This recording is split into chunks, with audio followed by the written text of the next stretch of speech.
3% দিয়ে ऋणानि साख्लायखा विधानसभानि पायथाक अधिवेशन क्राक साल असामतायनि साल रगै हास्ते हापांनि सेबक ख्लायनाय दे पेन्सनार रकनो हास्ते हापां 3% দিয়ে ঋণানি साख्लायखा তিনি सेप्टेम्बर तालनि 23 सालमारि क्राक साल विधानसभानि पायथाक अधिवेशननि साल দিয়ে इमप्लिमेन्ट ख्लायजाकनाय अक्टोबर तालनि सा सालमारिसिमि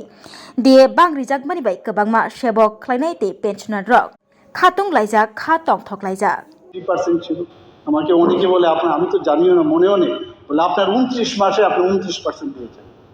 তো সেই জায়গায় আজকে 33% আমাদের দিয়ে আমরা ডিআর দিয়েছি যারা পেনশনাররা আছেন ডিআরনেস রিলিফ এবং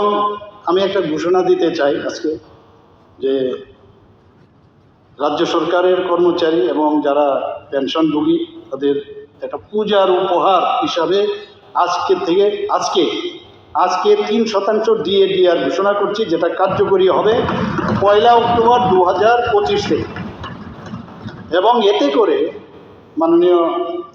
ভারপ্রাপ্ত অধ্যক্ষ মহোদয় এতে করে এই অর্থ বছরে 125 কোটি টাকা অতিরিক্ত খরচ হবে। আমাদের ফাইন্যান্স কনস্ট্যান্ট আছে, আপনারা সবাই জানেন ত্রিপুরার অবস্থাটা কি, সেই জায়গায় দাঁড়িয়েও আমরা কিন্তু সেটা মাথায় আমরা নিয়েছি, কারণ কর্মচারীদের ওনাদেরকে নিয়ে আমাদের চলতে হবে এবং তাতে করে 1,05,739 জন কর্মচারী এবং যারা পেনশনার 84,342 জন এতে উপকৃত হবেন। সবাইকে অসংখ্য ধন্যবাদ, নমস্কার। ধন্যবাদ মাননীয় মুখ্যমন্ত্রী সাহেব। মাননীয় সদস্যগণ, আজ ত্রয়োদশ বিধানসভার 8ম অধিবেশনের শেষ দিন। গত 19 সেপ্টেম্বর